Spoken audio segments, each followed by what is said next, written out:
The 911 call that shocked everyone. What police discover will stay with you forever.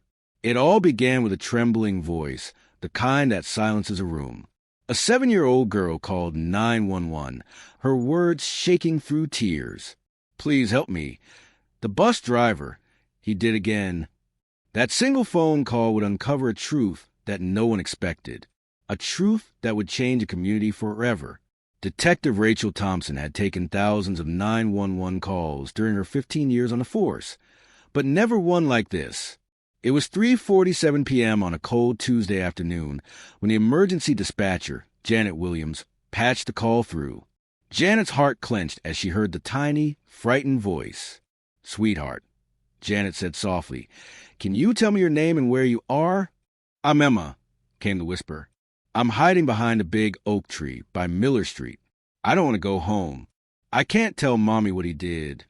Within minutes, Detective Thompson and Officer James Chung were speeding toward Miller Street, their minds racing through worst-case scenarios. Child endangerment cases always hit hardest, especially when the accused was someone trusted by the community. 7 years old, Thompson muttered, gripping the wheel. What kind of monster could do this? When they arrived, they found little Emma Rodriguez exactly where she said she'd be, crouched behind the old oak tree. Her pink backpack clutched her chest, tears streaking her dirt-smudged face. Detective Thompson knelt down slowly, meeting the child's eyes. "I'm Detective Thompson," she said gently. "You were very brave to call us." Emma's voice quivered. "Are you going to arrest Mr. Peterson? He's the bus driver. He did something bad." The officers exchanged tense looks. "What did he do, Emma?" Thompson asked. Emma sniffled and said, "He gave my lunch away again." She sobbed harder. "He did it yesterday, too." The officers froze, confused. "He keeps giving my sandwich to Tommy Williams," Emma explained through tears. "Tommy's mom packs him a lunch, but Mr. Peterson says Tommy needs it more. And I get so hungry." Detective Thompson glanced at her partner. Something didn't add up. "Emma," Officer Chung said softly, "can you show us where you live?" The short walk to Emma's home revealed more than any report could. The small, run-down rental house had peeling paint and a yard full of weeds. When they knocked, a tired woman in scrubs opened the door. Maria Rodriguez, Emma's mother, just home from a double hospital shift.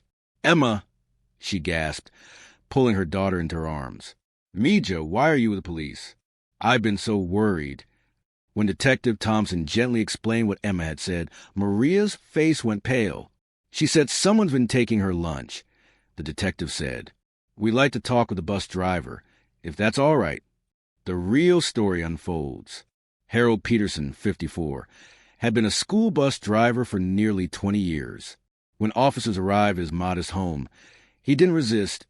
Instead, his eyes filled with tears. "I knew this day would come," he said softly. "Please come in. I couldn't just stand by anymore." His small living room told its own story, walls lined with thank you cards from former students, photos from school events, and a collage labeled "My Kids." "Emma comes to school every day with the same lunch," Peterson said, voice trembling. "A single slice of white bread with the thinnest layer of peanut butter I've ever seen. No drink, no snack, nothing." He paused, swallowing hard. "Tommy Williams, he brings plenty. His mom packs extra food. But Emma, I watch her try to make that one slice last all day. She was wasting away before my eyes." Peterson's quiet confession stunned the detectives. He hadn't been cruel. He'd been trying to save a child from hunger. As the officer spoke with him, the full truth came to light. Peterson had been watching Emma grow thinner and weaker for weeks. Her mother, Maria, worked 3 jobs, 2 at the hospital and 1 cleaning offices. But even that wasn't enough.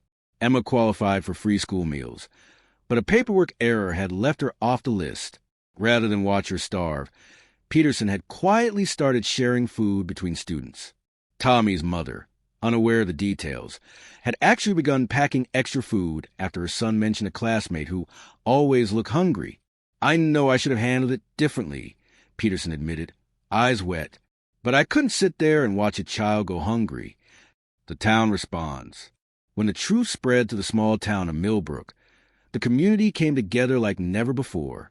Emma's school immediately fixed her lunch program, ensuring she received free breakfast and lunch. Local restaurants began donating meals, and a neighborhood pantry was created to help struggling families.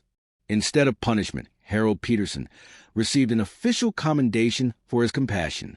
The school district even launched a new program to identify and support food insecure students. "Mr. Peterson saved my life," Emma said weeks later, smiling, her cheeks now full of color. "I understand now. He was trying to help me." The bigger picture. Emma's story exposed a painful truth. 1 in 7 children in America faces hunger every day. In Millbrook alone, dozens of students were silently struggling. With community support, Maria Rodriguez was able to cut back her work hours and spend more time with her daughter. The local church began a weekend backpack program, sending food home with kids in need. Detective Thompson later reflected, "Sometimes the people we think are hurting us are actually trying to save us." Mr. Peterson could have ignored what he saw, but he didn't. A symbol of hope. Today, Emma Rodriguez is thriving. Every morning, Harold Peterson still waves to her from the driver's seat as she boards a bus, this time with a full lunchbox made by her mother and supported by the school's meal program. And that oak tree, the one where Emma once hid in fear, now bears a small plaque that reads, "Sometimes our heroes come in the most unexpected forms."